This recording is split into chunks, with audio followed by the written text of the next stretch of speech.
de Marcos, Marcos capítulo 10, y vamos a estar leyendo desde el versículo 17 hasta el 27. Dicho sea de paso también, este es una de esas historias que también usted lo puede ver en los evangelios sinópticos, como en Mateo 19, 16, 30. También esta historia está en Lucas capítulo 18, versículos 18 y 27. Pero hoy vamos a enfocarnos en el libro de Marcos, en el capítulo 10, versículos 17 al 27. Amén. Bueno, leemos la palabra en el nombre de nuestro Señor Jesucristo y que nos guíe en este día. Dice así el número 17. Al salir él para seguir su camino, vino uno corriendo e hincando las rodillas delante de él, le preguntó: Maestro bueno, ¿qué haré para heredar la vida eterna? Jesús le respondió: ¿por qué me llamas bueno? Ninguno hay bueno, sino solo uno, Dios. Los mandamientos sabes: no adulteres, no mates, no hurtes, no digas falso testimonio, no defraudes, honra a tu padre y a tu madre. Él entonces le respondió, le dijo: Maestro, todo esto lo he guardado desde mi juventud. Entonces Jesús, mirándole, le amó y le dijo: una cosa te falta. Anda, vende todo lo que tienes y dalo a los pobres, y tendrás tesoros en el cielo. Y ven, sígueme, tomando tu cruz. Pero él, afligido por estas palabras, se fue triste, porque tenía muchas posesiones. Entonces Jesús, mirando alrededor, dijo a sus discípulos: cuán difícilmente entrará en el reino de Dios los que tienen riquezas. Los discípulos se asombraron de sus palabras, pero Jesús respondió, volvió a decirles: hijos, cuán difícil les es entrar en el reino de Dios a los que confían en las riquezas. Más fácil es pasar un camello por el ojo de una aguja que entrar un rico en el reino de Dios. Ellos se asombraban aún más, diciendo entre sí: ¿quién pues podrá ser salvo? Entonces Jesús, mirándolos, dijo: para los hombres es imposible, mas para Dios no, porque todas las cosas son posibles para con Dios. Oramos. Padre, te damos gracias por tu palabra, Señor. Te pedimos, Señor, con urgencia, Señor, que me ayudes, Señor, a poder exponer tu palabra, Señor. Que las riquezas que se encuentran encerradas en este pasaje, Señor, hoy nos los revele, hoy nos los ilumines al corazón, Señor.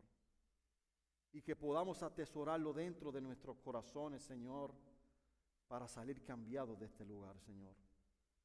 Ayúdanos, Señor, a recibir tu palabra para darte gloria y honra solo a ti, Jesucristo, juntamente con el Padre, porque así lo mereces. En el nombre de Jesús. Amén y amén. Se puede sentar, mi querido hermano. En el país de Canadá, una vez estuve leyendo un libro, o estoy leyendo un libro, ahora que comenzamos de nuevo el seminario y se nos ha dado un libro, porque ese es el libro que vamos a estar estudiando la clase, se llama Hacia la Meta. Es un libro que escribió un amigo mío, pastor de la República Dominicana, Otto Sánchez. Él es pastor de la Iglesia Bautista Osama. Y en una de las hojas él escribió una historia que ocurrió verídicamente en Canadá sobre un malabarista, una persona que pone una cuerda floja y él camina por encima de la cuerda floja, y le habían preparado un evento en las cataratas del Niágara. Y su misión era poder cruzar desde un extremo de las cataratas hacia el otro extremo de las cataratas. Se había promovido, había una fiesta, había mucha gente que querían ver ese evento. Y este malabarista, como todo experto, se coge su vara y empieza a caminar por esa cuerda floja, él tambaleando así, siguiendo hasta que logró cruzar hacia el otro lado.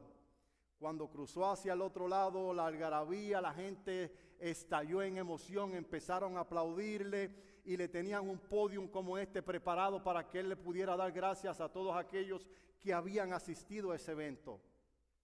Pero les hizo una pregunta y les dijo: ustedes ven cómo yo crucé de un lado a otro, ustedes piensan que yo puedo tener la habilidad de poner una carretilla, coger a alguien que venga conmigo y cruzarlo de un lado a otro. Y la gente: sí, lo creemos, queremos verlo.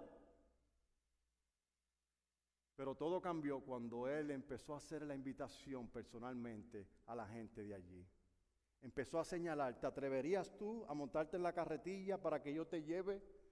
Y las manos comenzaron a bajar. Y es que esa es la realidad de todos los seres humanos, mis queridos hermanos. Nuestra seguridad siempre está basada en las posesiones o en lo que yo tengo. La seguridad mía depende de lo que yo pueda palpar con mis manos, cosas concretas.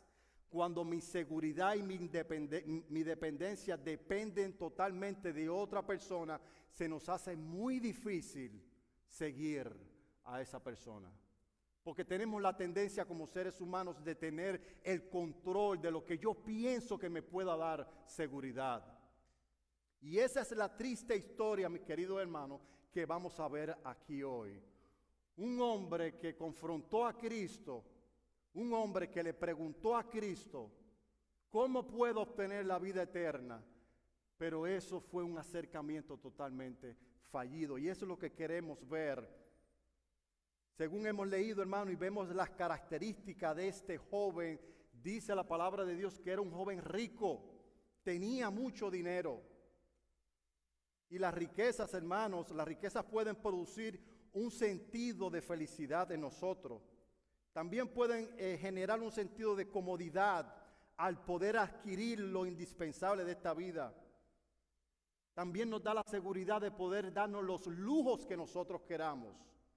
Eso es lo que provoca la riqueza en todos los seres humanos, creyentes o no creyentes. Esto era un joven muy rico en esta historia. También la Biblia dice que era un moralista religioso, practicaba la religión, porque le dijo a Jesucristo: todas estas cosas las he guardado desde mi juventud. Quería decir que este joven practicaba la religión y parece que la practicaba de forma ortodoxa. También vemos en estas características de este joven que dice que era joven. Yo creo que Cristo escogió la persona más adecuada para darnos una lección hoy en este lugar. Cristo cogió a la persona más adecuada para darle una lección al mundo entero.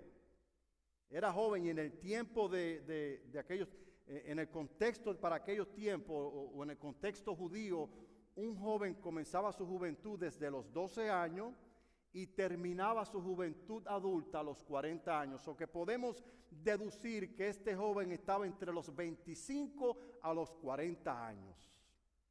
Entonces, hermano, mire el panorama que nosotros tenemos aquí. Un joven en todo su apogeo. Un joven moralista, bien hecho, educado. Y adicional a eso, muy rico. La Biblia no ofrece más detalles, pero que si a eso nosotros le añadimos, tenía el pelo rubiecito y tenía ojos verdes. Y que tal vez si nosotros le añadimos también otro apelativo, y cuando hablaba y se expresaba, era increíble escuchar a este joven. Si ese joven estuviera dentro de nuestro contexto, ahorita mismo, yo estuviera detrás de él. Mira, tengo una hija, ¿verdad que sí? Porque es la persona perfecta que todos queremos admirar. Es la persona perfecta que todos queremos que nosotros tengamos un yerno de esa forma. ¿O no es así, hermano? Así mismo, hermano. También dice que era un líder, posiblemente era líder del Sanedrín, porque en el texto paralelo a Mateo, en Lucas capítulo 18, Lucas añade algo que Mateo no añadió en su en su historia del joven rico, lo llama un principal. Un principal vino a preguntarle a Cristo. Y un principal para aquellos tiempos era alguien que trabajaba en el Senadrín, hermano. Y el Senadrín era un sistema bien importante para aquellos tiempos. Ahora, hermano, miren todos los apelativos que tiene este joven. Este fue el joven que fue y le preguntó a Jesucristo, ¿cómo puedo obtener la vida eterna, mi querido hermano? Y esa es la pregunta que vamos a responder hoy. Esa es la pregunta que vamos a responder hoy. Y tengan la Biblia en manos, hermanos, porque vamos a responder esa pregunta. Y la idea central de este pasaje tiene dos caras. Una de esas caras es poder decirle al mundo, la única forma que tú puedes obtener la vida eterna es como Cristo lo va a relatar hoy en este lugar. Pero la otra cara es poder decirnos a los que ya tenemos la vida eterna. Este pasaje nos ayuda a que nosotros podamos abrir nuestro corazón y podamos registrar, podamos ver, reflexionar, a ver si hay algún ídolo en nuestro corazón, para sacarlo, para que no estorbe a nuestro crecimiento hacia la vida eterna. Amén, hermano. Entonces la pregunta que vamos a responder es esa: ¿cómo se puede obtener la vida eterna? Y para responder a esta pregunta, mis queridos hermanos, vamos a destrañar, vamos a pedirle la ayuda al Espíritu Santo que nos ayuda a desempacar, a poder escudriñar bien esta narración entre Jesús y este joven rico. Y para hacer eso vamos a ver nuestro primer punto. Mi primer punto se va a llamar: ¿quién motivó al joven rico a hacer esta pregunta a Jesús? ¿Cuáles fueron sus motivaciones? Porque lo que sí se sabe es que este joven rico, dice las Escrituras, que vino y se arrodilló para preguntar a Cristo. Pudo haber sido bien su vacío, el vacío que tenía en su corazón. Mira cómo dice el versículo 17, al salir de Marcos 10, al salir él para seguir su camino, vino uno corriendo. O sea, aparentemente estaba desesperado. Vino corriendo y se hincó, se puso de rodillas. Y para que un hombre rico, líder del Senadrín, con todas estas características, se ponga de rodillas, era una humillación para él. No le importó lo que la gente pudiera decir de este joven que estaba suplicándole a Jesús. Esto quiere decir que este joven estaba desesperado. Había algo que lo inquietaba. Se sentía incompleto aún con todas las posesiones que él tenía. Tenía un vacío en el corazón. Y ese vacío no lo puede llenar nada en esta vida, mis queridos hermanos. Nada en esta vida puede llenar el vacío de un alma. Solamente Cristo Jesús y su Espíritu Santo pueden llenar ese vacío. Por eso es que este joven, basado en ese vacío, le pregunta: maestro, bueno, ¿cómo puedo obtener la vida eterna? También podemos ver su inseguridad. Si tú no eres creyente y eres incrédulo, y si no has reconocido que es realmente Cristo y no te has entregado a Él, a una vida de obediencia a Él, debes clamar por su misericordia hoy. No hay ninguna esperanza, escuche bien, no hay ninguna esperanza sin Dios en esta vida. Solo Él es quien puede cambiar el corazón.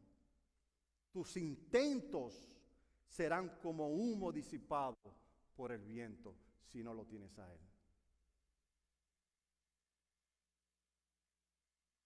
Tenía un vacío y tenía mucha inseguridad, independientemente de todas las cosas que este joven tenía. Veamos la respuesta de Jesús. Ese es mi punto número 2. La respuesta de Jesús. ¿Qué fue lo que Jesús le respondió a las motivaciones de este joven al preguntarle esto? Marcos capítulo 10, seguimos estudiando el pasaje. Marcos capítulo 10 y vamos a ver ahora desde el 18 y 19. 18 y 19. Jesús entonces le responde de esta forma: ¿por qué me llamas bueno? Ninguno hay bueno, sino solo uno, Dios. Los mandamientos sabes: no adulteres, no mates, no hurtes, no digas falsos testimonios, no defraudes, honra a tu padre y a tu madre. Jesús lo que le estaba diciendo, tú conoces los 10 mandamientos, y le hizo una mención de varios de ellos, y le dijo, sigue cumpliendo eso y te salvarás. Pero anterior a eso le dijo, ¿por qué me llamas bueno si no hay ninguno bueno? Solamente Dios es bueno. Como dice Romanos capítulo 10, versículo 10 al 12, Romanos 3,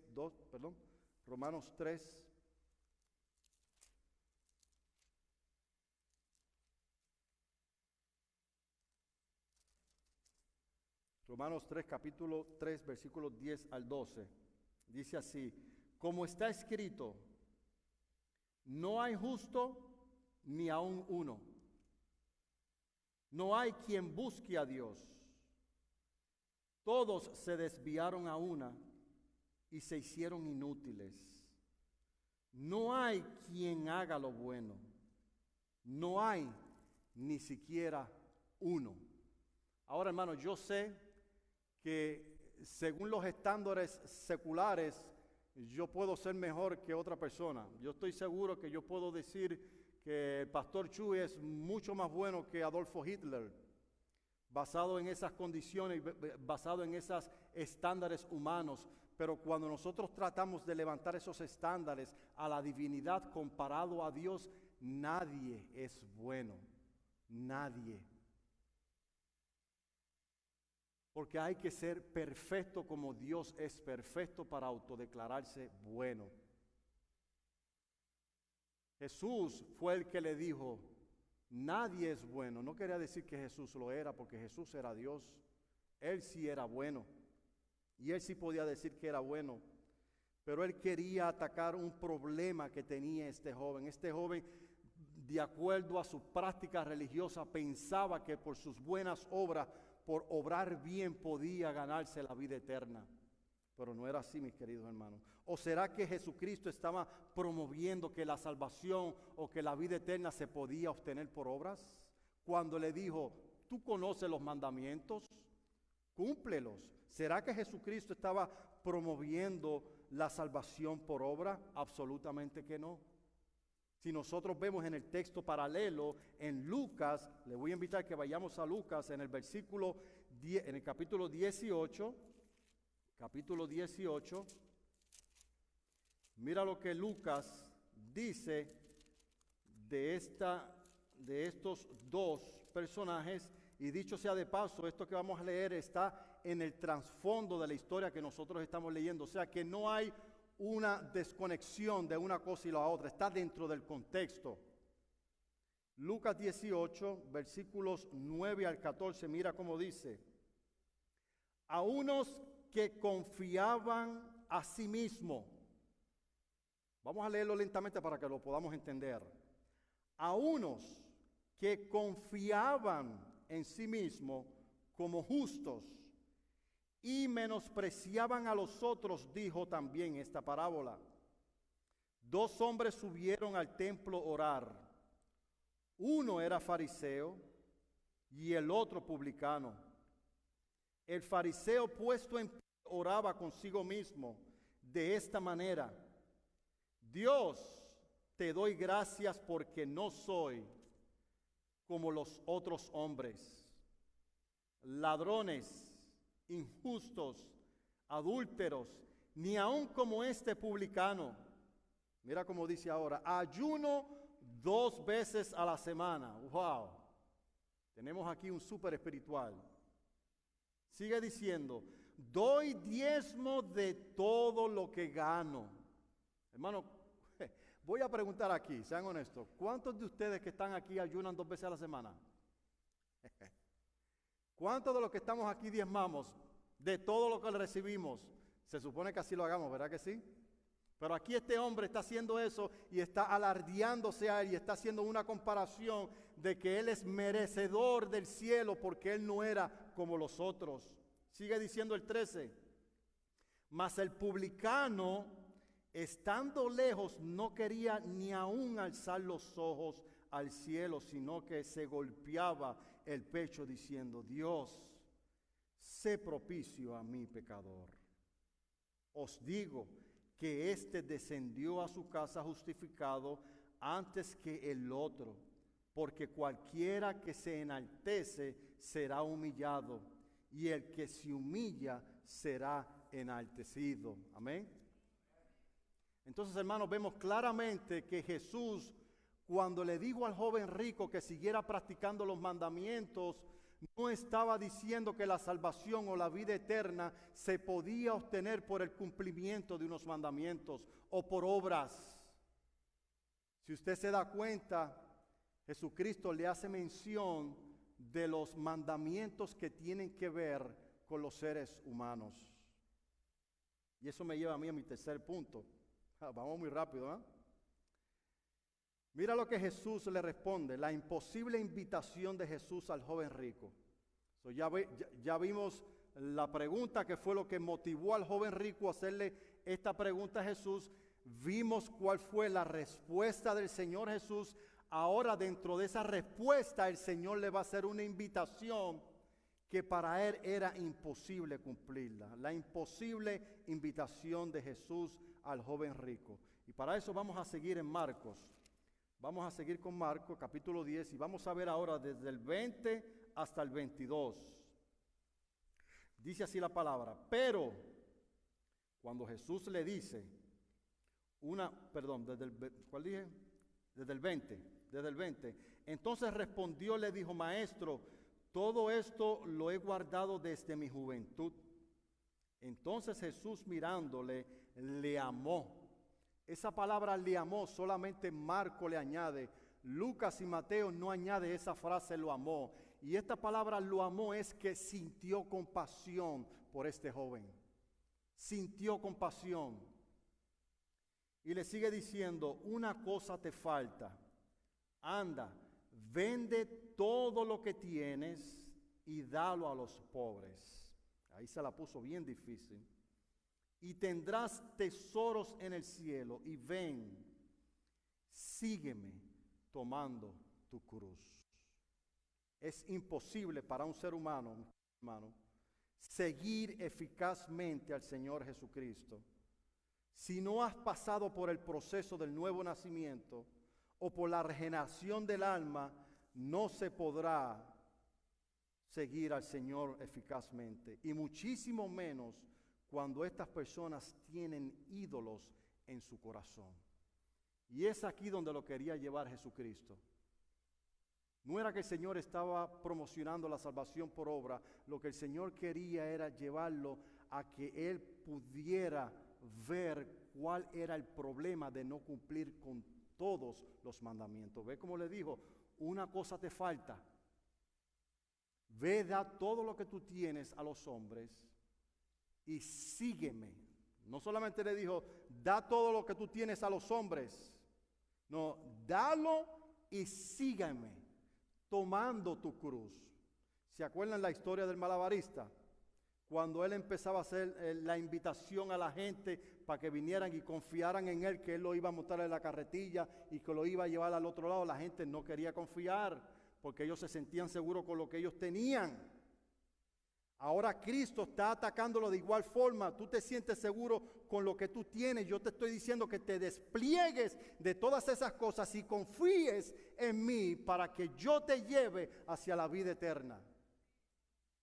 Eso era lo que estaba atacando el Señor Jesucristo. La idolatría, hermano, es condenada por Dios. Dios detesta la idolatría de los que no son creyentes y aún de los creyentes. Y nosotros tenemos que tener mucho cuidado, mis queridos hermanos, las cosas que nosotros empezamos a sentir apego, al grado que no vayan a ser un estorbo en nuestro crecimiento. Dios detesta la idolatría. Lucas capítulo 16, versículo 13 dice de esta forma: ningún siervo puede servir a dos señores, porque aborrecerá a uno y amará al otro, o estimará al uno y menospreciarás al otro. No podéis servir a Dios ni a las riquezas. Tienes que servir a uno de los dos. Hermanos, yo sé que ustedes se están preguntando, ¿entonces es malo tener riqueza? No. La respuesta es no. No es malo ser rico. El problema es lo que se convierte esa riqueza en tu corazón. Si esa riqueza es lo que te da a ti un estatus en esta sociedad, si esa riqueza es lo que te está dando a ti la seguridad, si esa riqueza es lo que domina tu alma, si esa riqueza te hace sentir un miserable si no están presentes, si esas riquezas te hacen sentir que no puedes vivir sin ella, entonces tienes un problema. Esas riquezas han venido a ser un ídolo en tu corazón. Y eso es lo que Cristo no quiere, que eso se forme en nuestros corazones. Y ese era el problema que estaba enseñando a la joven rico. Por eso es que este joven rico tuvo que retroceder y no pudo contestar eficazmente al llamado que Cristo le estaba haciendo, porque amaba sus riquezas. Para él era más importante sus riquezas que Dios mismo. No confiaba plenamente en Dios. Además a esto, mi querido hermano, Dios demanda absoluta perfección para aquellos que quieren salvarse por sus propios esfuerzos. Tú te quieres salvar sin mí, sin Cristo, entonces tú tienes que ser perfecto desde el día que naciste hasta el día que tú te mueras. Si tú te puedes mantener en un estado de perfección, entonces yo te voy a abrir los gates del cielo para que entres. Pero hermano, eso es imposible. Eso es imposible. Santiago 2:10 nos dice que nosotros podemos guardar todos los mandamientos, pero si nosotros cometemos un solo fallo, ya nos hacemos culpables de toda la ley. Y como siempre he dicho, y en la clase siempre lo he dicho, el problema es que si tú fallas una sola vez, ya no tienes oportunidad de volver a intentarlo. Porque ya fallaste, ya estás descalificado de la carrera. ¿Entiende usted la gravedad de este asunto? Si te vas a tratar de salvar por tus propios esfuerzos, no vas a poder, mis queridos hermanos. Mateo capítulo 5, versículo 48, Jesús le decía a sus discípulos, sed perfectos, como vuestro Padre es perfecto. Pregunto, ¿habrá algún aquí que pueda levantar su mano y decirle, Misael, tienes que excluirme porque yo me he mantenido perfecto hasta el sol de hoy? ¿Hay alguien aquí que levanta su mano altamente? Ajá, por allá atrás. No hay nadie, ¿no? Ahora levanten la mano los que no han podido cumplir su perfección. Levanten la mano todos aquellos que dicen, yo soy imperfecto porque ya fallé, una sola vez fallé. Gloria a Dios, hermano. Yo voy a levantar los dos y los pies también los voy a levantar. Porque esa es la realidad del ser humano. Esa es la realidad del ser humano. Estamos descalificados, mis queridos hermanos, para obtener la vida eterna por nuestro propio esfuerzo. Además, Dios demanda una voluntad rendida a Él. No solamente demanda perfección, pero también demanda una voluntad rendida a Él. ¿Qué quiere decir esto, mis queridos hermanos? Mira lo que dice Lucas 9:23. Si alguno quiere venir en pos de mí, niéguese a sí mismo, tome su cruz cada día y sígueme. Es lo que le estaba diciendo al joven rico. ¿Ah? Niégate a ti mismo, obedece lo que yo te estoy diciendo. Si verdaderamente yo soy tu Señor, si verdaderamente yo soy tu Señor, joven rico, al yo decirte ve y da tus riquezas a los hombres, tú obedecerías porque tu confianza no está en esa riqueza, sino en mí, en lo que yo te estoy diciendo. Y si tu confianza está en mí, tú vas a entender que si yo te estoy pidiendo que dejes todas tus riquezas y me sigues porque yo tengo algo mucho mejor para ti. Y no lo vamos a comparar con más riquezas, porque eso es algo que nosotros los seres humanos se pone es muy objetivo nuestro seguimiento a Jesús. Pensamos que esto es una lotería. Bueno, Dios me está pidiendo que deje estos $100 porque yo sé que me va a dar $1000. No se trata de eso, hermano. No se trata de eso. Las riquezas, hermanos, hoy están y mañana no están. Las riquezas no pueden ser más importantes que Dios. Habemos muchos cristianos felices que no son ricos. El apóstol Pablo decía, yo me he aprendido a contentarme, a gozarme, tenga riquezas o no tenga riquezas. No importa cuál sea el estado en cual yo estoy, yo me regocijo en Cristo Jesús. Él es la razón de mi vida, Él es la razón por la cual yo me mantengo firme. Él pagó por mí y ahora por medio de Él yo puedo obtener la vida eterna y la salvación. Cuando el apóstol Pablo le estaba escribiendo a la iglesia de Galacia, él le escribió y él le decía, iglesia de Galacia, recuerden esto conmigo y ustedes también tengan este mismo pensamiento. Nosotros tenemos que vivir vidas como crucificadas a Cristo. Crucificado estoy juntamente con Cristo porque ya no vivo yo, sino que Cristo vive en mí. ¿Ve? ¿Nota? Voluntad rendida. Ya no es mi agenda personal, ya no son los caprichos que yo tengo, ya no son mis sueños. Ahora yo tengo que mirar a la cruz y decir, Señor, ¿qué tú quieres que yo haga? ¿Cómo tú quieres que yo viva? ¿Hacia dónde tú quieres que yo camine? Ayúdame, Señor, a seguirte. Y no podemos poner condiciones en ese seguimiento. Y más en estos tiempos modernos, hermano, que está impregnado, polarizado este evangelio de la prosperidad, donde se le enseñan a personas que un hijo de Dios, por ser hijo de Dios, tiene que estar forrado de dinero. Hermano, no me malinterprete, no es que yo esté en contra del dinero. Yo trabajo duro para tener dinero y si puedo hacer más, amén, le pido al Señor que me dé la sabiduría para tener más, para poder beneficiar a mi familia. Pero siempre le pido a Dios, Señor, no dejes que el dinero tome el lugar que te corresponde a ti en mi corazón. Permite, Señor, que si yo tengo dinero, yo pueda glorificarte. Es tu dinero, no es mío. Con Cristo estoy juntamente crucificado. Ya no son mis riquezas, son las riquezas de Él. Y se van a manejar de acuerdo a como Él diga. Abraham, después de tantos años, Dios le dio un hijo.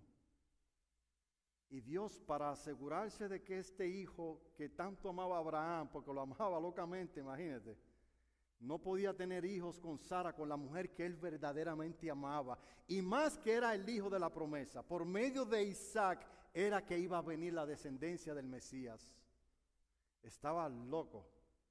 Como dicen los latinos, estaba culeco Abraham con su niño. Y Dios se quería asegurar de que este niño Isaac no se convirtiera en un ídolo para Abraham. Y Dios le dice, Abraham, quiero que me sacrifiques a tu hijo. Quiero que lo lleves al monte y allí me lo ofrezcas en sacrificio para mí. ¿Notan la diferencia?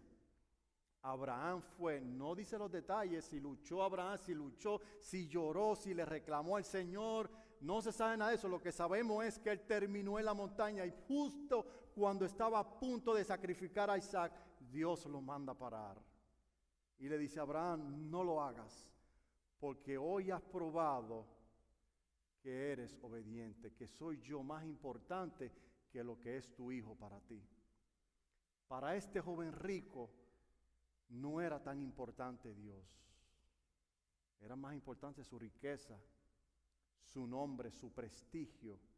Amaba, se había enamorado de ese tipo de vida y por eso no pudo contestar eficazmente al Señor. Y esto, mis queridos hermanos, era lo que le faltaba al joven rico. Por cumplir, el cumplimiento más importante de los 10 mandamientos es amar a Dios por sobre todas las cosas. Dios le había dicho, Jesús le había dicho, cumple con los mandamientos, pero le mencionó desde la mitad del decálogo para abajo. No le mencionó amar a Dios sobre todas las cosas. No tengas ídolos en su presencia. Y eso era lo que Jesús le dijo, esto es lo que te falta.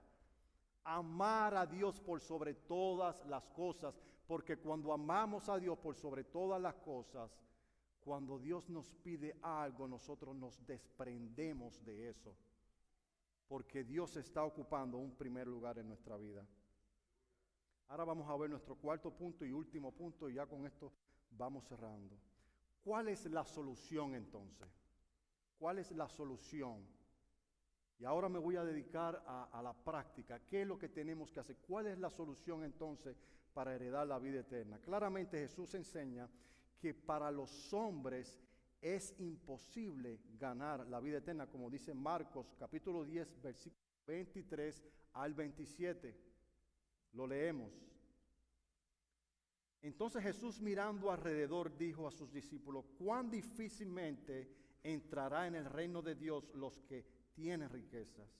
Los discípulos se asombraron de sus palabras, pero Jesús, respondiendo, volvió a decirle: hijos, cuán difícil es entrar en el reino de Dios a los que confían en las riquezas. Más fácil es para un camello entrar por el ojo de una aguja que entrar un rico en el reino de los cielos. Entonces ellos se asombraron aún más, diciendo entre sí: entonces Jesús, ¿quién podrá ser salvo?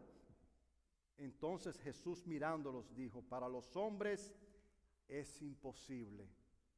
Para los hombres es imposible ganar la vida eterna por ello, pero para Dios no es posible. Perdón, para Dios sí es posible. Disculpe. Para Dios sí es posible. Lo que es imposible para ti y para mí, Dios lo ha hecho posible en la persona de nuestro Señor Jesucristo. Gloria a Dios.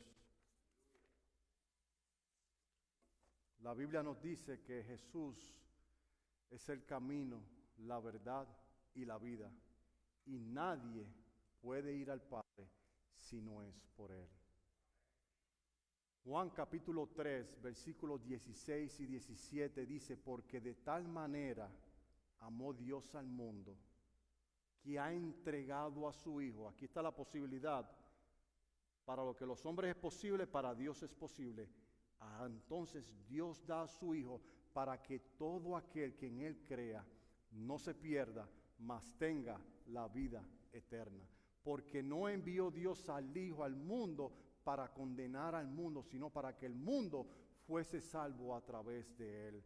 Pero la pregunta aquí es, mis queridos hermanos, ¿qué es lo que tenemos que creer de Cristo? ¿Qué es lo que tengo que creer de Cristo? Porque Juan 3:16 lo dice: para que todo aquel que en Él crea, ¿creer qué? ¿Qué es lo que tengo que creer? Y voy a leer un texto y ya con esto culmino. Se encuentra en Isaías capítulo 53. Y lo voy a leer de la Nueva Traducción Viviente, hermano. Ya voy a terminar con esto, pero mira, esto es lo que tenemos que creer de Cristo, porque la Biblia dice que Dios en Cristo nos hizo justicia. Por la muerte de Cristo, eso entonces a nosotros se nos cuenta por justicia. Y dice así desde el versículo 3 de Isaías 53, y lo vamos a leer detenidamente, hermano. Yo oro al Espíritu Santo que estas palabras calen hondo en el corazón de todos aquellos que están escuchando hoy y que puedan entender el gran sacrificio que nuestro Señor Jesucristo hizo. Fue despreciado y rechazado, hombre de dolores, está hablando de Jesús, conocedor del dolor más profundo. Nosotros le dimos la espalda y desviamos la mirada. Fue despreciado y no importó. Sin embargo, fueron nuestras debilidades las que Él cargó. Fueron nuestros dolores los que lo agobiaron. Y pensamos que sus dificultades eran un castigo de Dios. Un castigo por nuestros propios pecados. Pero Él fue traspasado por nuestras rebeliones y aplastado por nuestros pecados. Fue golpeado para que nosotros estuviéramos en paz. Fue azotado para que pudiéramos ser sanados. Todos nosotros nos extraviamos como ovejas. Hemos dejado los caminos de Dios para seguir los nuestros. Sin embargo, el Señor puso sobre él los pecados de todos nosotros. Fue oprimido y tratado con crueldad. Sin embargo, no dijo ni una sola palabra. Como cordero fue llevado al matadero y como oveja en silencio ante sus trasquiladores no abrió su boca. Al ser condenado injustamente se lo llevaron. A nadie le importó que muriera sin descendencia ni que le quitaran la vida a mitad de su camino, pero lo hirieron de muerte por la rebelión de mi pueblo. Él no había hecho nada malo. Al revés, los malos fuimos nosotros, y jamás había engañado a nadie, pero fue enterrado como un criminal. Fue puesto en la tumba de un hombre rico. Formaba parte del buen plan del Señor, aplastarlo a causa del dolor. Sin embargo, cuando su vida sea entregada en ofrenda por el pecado, tendrá muchos descendientes. Disfrutará de una larga vida y en sus manos el buen plan del Señor prosperará. Cuando vea todo lo que se logró mediante su angustia, quedará satisfecho. Y a causa de lo que sufrió mi siervo, Cristo Jesús, justo, hará posible que muchos sean contados entre los justos, porque Él cargará con todos los pecados de ellos. Yo le rendiré los honores de un soldado victorioso, porque se expuso a la muerte, fue contado entre los rebeldes, cargó con los pecados de muchos e intercedió por las transgresiones. Eso es lo que tenemos que creer de Jesús, su muerte y su resurrección. ¿Quién fue verdaderamente quien mató a Cristo? ¿Los judíos? ¿Por envidia? Porque pensaban que estaban haciendo un trabajo de parte de Dios. Este hombre es un falso Mesías y hay que matarlo. ¿O fueron los romanos, sintiéndose intimidados de que un rey iba a usurpar el reinado de Herodes? ¿O fuimos nosotros quienes matamos a Cristo? ¿Quiénes mataron a Cristo? Ninguno de los tres. Quien mató a Cristo fue su Padre. Su Padre fue quien mató a Cristo y lo hizo porque te amó. Nosotros todos merecíamos la condenación eterna. Nosotros todos merecemos que el día que muramos seamos condenados y lo vamos a hacer justamente. Pero el Padre tuvo un amor muy grande por los que estaban perdidos y entregó a su Hijo, lo aplastó por tu culpa y por mi culpa. Y si tú crees en ese sacrificio y te aferras en ese sacrificio, en esa carretilla que te va a llevar desde un extremo a otro, en esa cuerda floja, porque los caminos del Señor tambalean, no son fáciles. Vamos a pasar caminos temerosos, temblerosos, pero con Cristo estamos seguros. Sus discípulos estuvieron en la barca con Cristo y mientras Él dormía una tormenta se vino y ellos se sintieron asustados, pero el Maestro estaba con ellos y el Maestro calmó la tempestad. Por eso pregunto hoy, si hay alguna persona aquí que ha reconocido que es pecador o pecadora y reconoce que ha insultado al bendito Hijo de Dios y quiere arrepentirse de sus pecados y de esa forma obtener la vida eterna y seguirlo para siempre. No solamente quiero recibir a Jesús como mi Señor, pero también quiero que sea mi Señor. Eso implica que Él va a ser dueño de mi vida y que se va a hacer como Él lo diga. ¿Habrá alguien aquí en este lugar que levanta su mano y de esta forma declara: yo soy pecador y quiero que Cristo me perdone hoy? ¿Hay alguien en este lugar? Que Dios bendiga esa mano que se levantó allá atrás. Dios te bendiga. Hay otra mano allá atrás. Dios te bendiga. Es la decisión más importante que un ser humano puede obtener. Más importante que ser rico, más importante que estudiar, más importante que formar una familia, es la salvación de tu alma. ¿Alguien más quiere recibir el perdón de sus pecados? Gloria a Dios. Gloria a Dios. Ahí hay otra mano. Dios te bendiga. Yo le voy a pedir, por favor, no sienta temor ni vergüenza. A todos aquellos que levantaron sus manos, vengan aquí al frente. Vengan aquí al frente. Queremos orar contigo. Y estos guías que están aquí, ellos te van a decir qué es lo que tienes que hacer. Venga al frente, no tengas temor. Cuando Cristo fue a la cruz del Calvario, él estuvo desnudo, recibiendo las más grandes humillaciones por los seres humanos. Y Él no sintió vergüenza, aún así decidió morir en la cruz del Calvario. Venga, allá atrás hay alguien que levantó la mano. La señorita, venga, no tenga temor.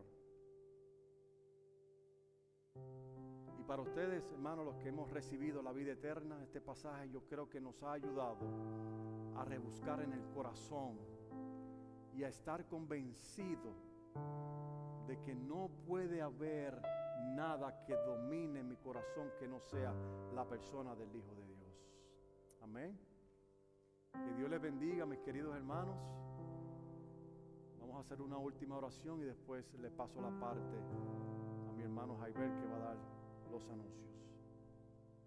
Señor, te damos la gloria y te damos la honra, Padre.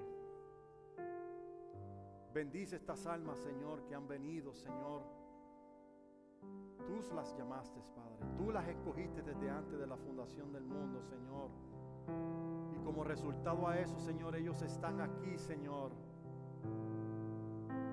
abriendo sus corazones, Señor, porque tu Espíritu Santo provocó eso, Señor. Bendícelo, Señor. Bendice a tu iglesia, Señor, a todos aquellos, a mí que hemos recibido este mensaje, Señor. Ayúdanos a escudriñar nuestro corazón, Señor,